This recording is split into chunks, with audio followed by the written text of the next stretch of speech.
President Biden is laying low in this race, despite crediting his policies for helping Democrats do better than expected in the midterms. One politics professor told the Washington Examiner, quote, Republicans blame Biden for inflation, out of control immigration, rampant crime, and high taxes that will crush Georgia's middle class. Since, according to GOP ads, Warnock votes with Biden 96% of the time, the senator is an accomplice. The last thing Warnock wants is to be seen standing next to Biden. Oh, that must be like a rash that people get, because nobody wants to. Raymond Arroyo here, Fox News contributor.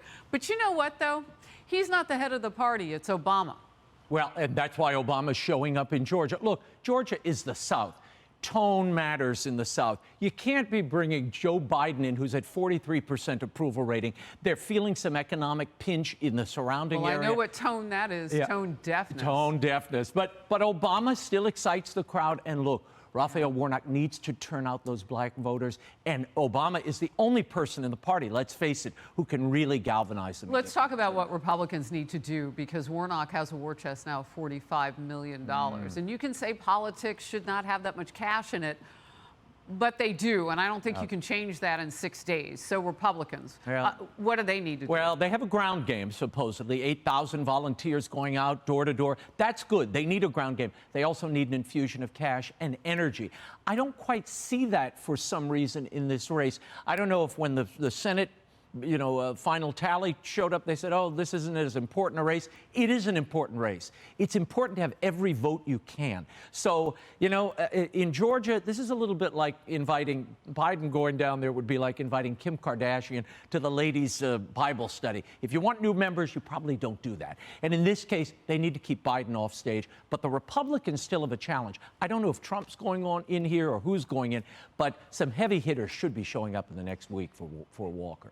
So we have seen Senator Cruz from Texas, Senator Lindsey Graham as well with him, with Herschel Walker as of late. But what you're saying is that push with Obama could make a difference. Well, it might. Obama also Why had do they some want that puny seat events. so badly, since they said they already have the majority? You know why. Yeah, Sinema I do know and Manchin. why. They want to put Sinema and Manchin in a box so they don't have to worry so much about them. Yeah. If Walker pulls this out, they're going to have to deal with Manchin and Sinema again. And he's got to be angry, right? Oh, Manchin? yeah. He didn't get what he wanted out of that Inflation Reduction Act. My fingers are so tired of putting that in quotes, but I mean, but it's just a lie, that title. It is total lie. Okay. Critics brutally mocking liberal actress Alyssa Milano. Raymond's already laughing. Well, she attempted on Twitter to troll, and she announced on the platform that she was giving up her Tesla and has now bought a VW electric vehicle. Her goal was to protest Elon Musk's purchase of Twitter. Milano wrote, I'm not sure how advertisers can buy space on Twitter. Publicly traded companies' products being pushed in alignment with hate and white supremacy doesn't seem to be winning business model. Critics pounced. One wrote, Volkswagen was literally founded by the Nazis and Hitler.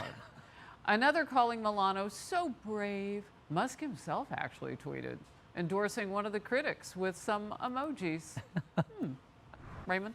Alyssa Milano is suffering from what I like to call ideological dissidence. This is when your virtue signaling starts to clash with the other virtue signaling. She bought the Tesla so she could appear to be part of the Green New Deal gospel. Now she's got to unload it so she can protest Twitter's free speech policies. Look, this is absurd. Now, I hope personally for us that she finds out her home builder voted Republican. Maybe she'll donate the house to us, that mansion in Beverly Hills. We'll take it. Where did this Tesla go? She said she got rid of the Tesla. She brought it back. To whom?